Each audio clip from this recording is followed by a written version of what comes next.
Sivan Rahav Meir is an Israeli correspondent, writer, and TV journalist. She was voted by Globe's newspaper as the most popular female media personality in Israel, and by the Jerusalem Post as one of the 50 most influential Jews in the world. Sivan does more than just share stories. She connects her viewers and readers with a broad vision of what it means to be a Jew in today's world. אבל באופן כללי, אומרים כאן הפרשנים, זו קריאה ליחס יותר רציני למה שיוצא לנו מהפה. The project she is most proud of is her weekly Torah message that is broadcast widely via social media and WhatsApp and translated into 17 languages. Married to fellow journalist Yedidia Meir and mother of 5, Sivan resides in the holy city of Jerusalem. Please join us as we extend a warm welcome to our guest speaker, Sivan Rahav Meir.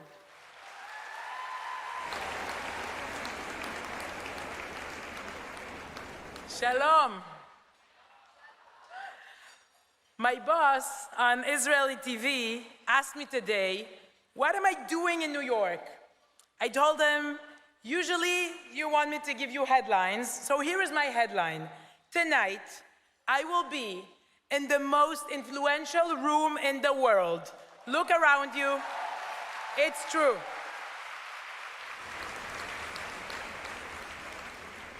I'm honored, really, to speak in front of thousands of shluchot and community leaders representing millions of Jewish women from all over the world.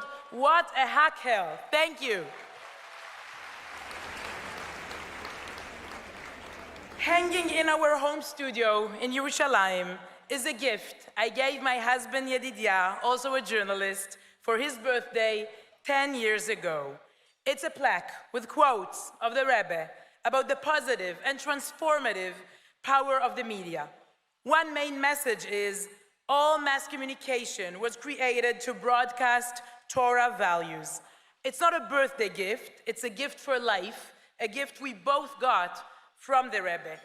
I grew up secular, I became observant, Baruch Hashem, but when I discovered the worldview of Chabad, of the Rebbe, the conflict, in a way, disappeared.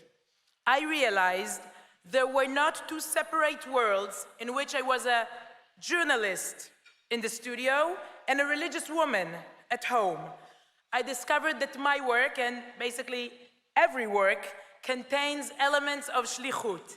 I could and should express my personal Jewish values on the air as well.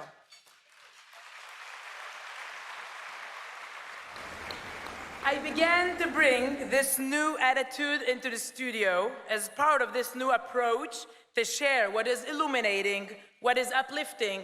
I also started covering you, the Chabad Shluchot.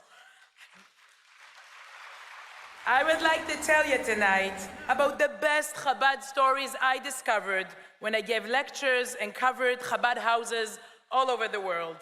We'll begin in Thailand. I came with my family to Koh Samui to cover the largest Pesach Seder in the world, where more than 2,500 Jews celebrate together. I met the humble woman behind the world's biggest Seder, Shlucha Sarah Goldschmidt. Sarah, maybe you forgot this story. I didn't. Sarah had 2,500 people for the Seder, and she was laid back and calm. I get nervous just having my sister-in-law over for Shabbos. I wanted to interview Sarah once the holiday was over because Israeli TV wanted a report. So I tried to call her. She wasn't available. I nudged her. I called her again. And then I discovered she had been taking a woman to the mikveh. In Chabad, you can go from the world's largest Seder to the world's most private chesed. Sarah, do you remember? After I published this story, a woman sent me a message. If there is such a dedication to the mikveh in Thailand, she wrote, How hard is it for me to go to the mikveh in my own neighborhood? Now we go from Thailand to Ukraine. We admire you, the Shluchot to Ukraine, and we daven for you. Thank you.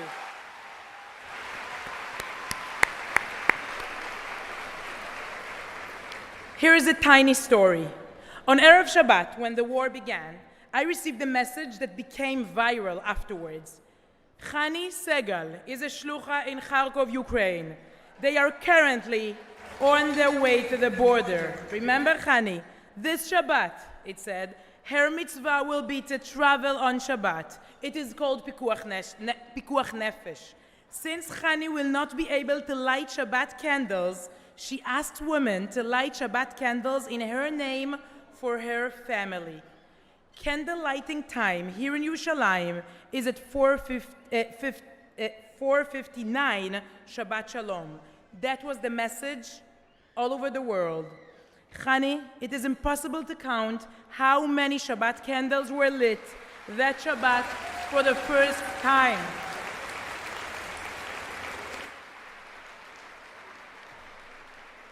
One woman asked the shlicha in her city on the next Shabbat whether it was still necessary to light candles or whether Chani was all right now. Let's continue. When Leah Haddad of Brussels became Leah Duchman this year, she became the shlucha in the United Arab Emirates. Mazal tov, Leah. I received a video of rabbis and sheikhs dancing at a wedding to the music of Avram Fried.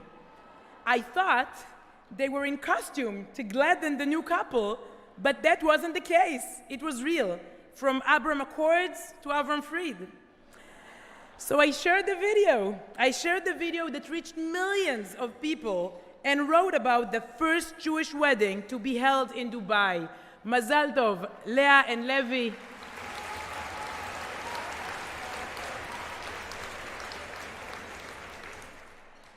Now China. The next story is about two young shluchot, 7 and 9 years old. As a mother of 5, I find this story extremely exciting. Last year, in the virtual convention, the presenter of the girls' kines complimented the girls who lived far away that were coping with difficulties and complex circumstances. Chani and Musia Henig were at home, turned to their father and said, Abba, they're saying that there are girls who are having a hard time. They're living with great dedication in tough conditions. Kol hakavod, well done to them. They are real tzadikot. Rabbi Dovi Hanig was stunned. His daughters are living in Chengdu, China, with no other Jewish children their age, and now they were also living under China's severe COVID-19 restrictions. They had not even left since the pandemic began. And yet, when they heard about girls who were having a tough time, they never imagined that the speaker was talking about them. They had no idea that they were being complimented. They are living with a sense of shlichut,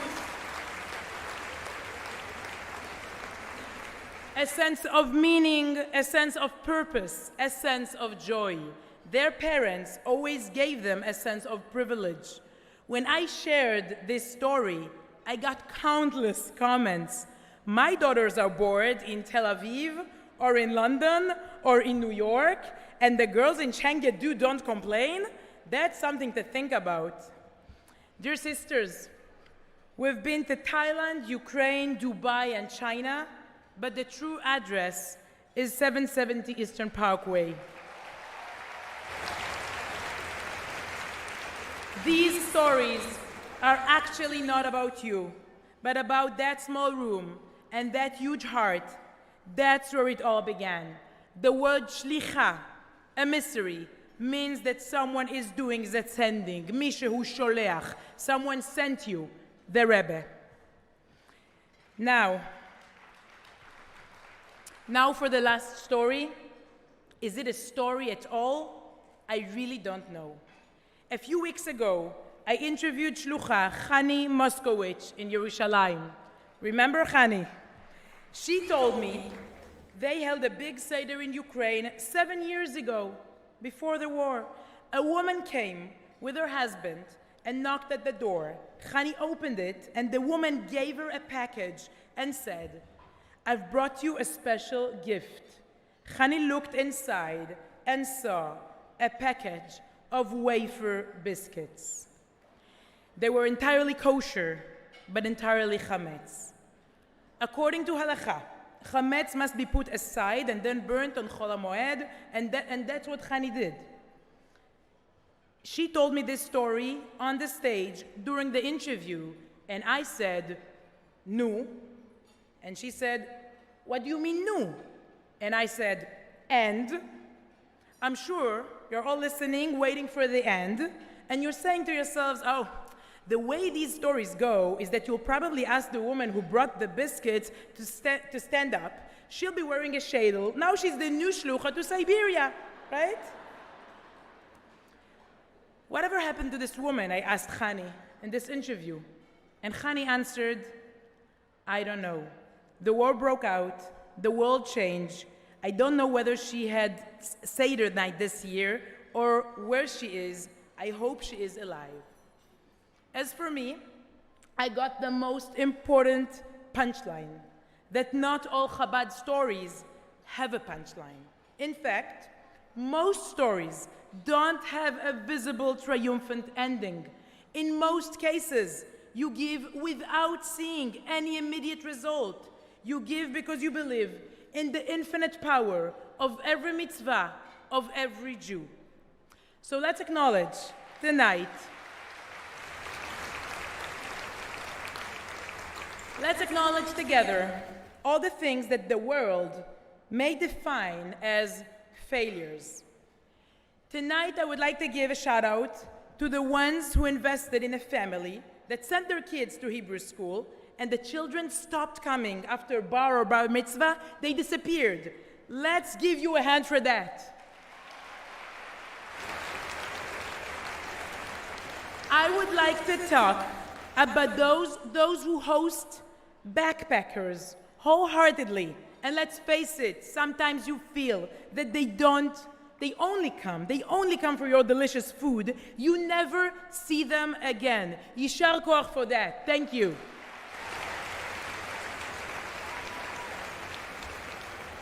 I want us to acknowledge the shluchot who set up for 50 women, and after publishing and organizing everything, only 7 women came. Let's give you a hand. Let's give you a hand.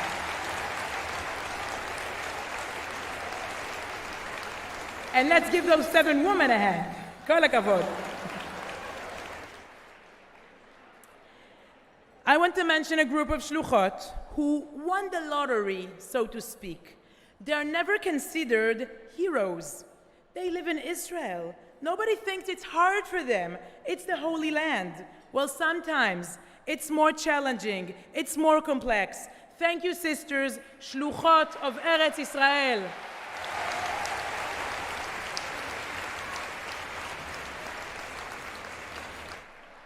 אני עוזבת את נימוסי הטקס ואת האנגלית ואת הנאום. תודה, אחיות מארץ ישראל.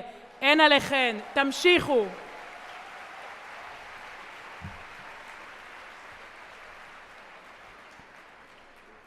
So I was asked to speak about my amazing encounters with shluchot, but I'm here to say that the most important stories are the ones that I have never written about, the stories that no one covered, the stories that are never made into nice videos for this convention. They are never reported in Chabad internet sites, one of the 2,000 Chabad internet sites you have. In heaven, they are recorded, they are written about. In heaven, they make headlines.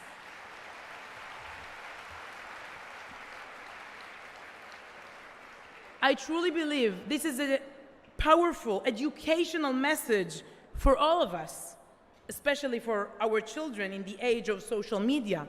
We do what is right because it's right, because this is shlichut. You are there Even if you're not rescued from Ukraine on Shabbat, you live in Miami or Australia, and your neighbor has not wanted to light Shabbat candles for 5 years. You are there. You are there at weddings where Avram Fried doesn't perform, and no sheikhs dance in the middle of the night for the bride and groom. You are there. You are there even when your own daughters do complain, and they are having a hard time, and they have no friends, and they are so bored. Thank you, girls, the next generation. You are there. These are the read headlines. Hama'aseh hu ha'ikar. The deed is the most important thing, said the Rebbe again and again. Not the deed's publication, or its rewards, or its punchline. The deed is the important thing. Only you know how many millions of such deeds with no punchlines are in this room tonight. These deeds are what will bring us, Be'ezrat Hashem, to the true, ultimate punchline, the real final redemption, הגאולה האמיתית והשלמה. תודה.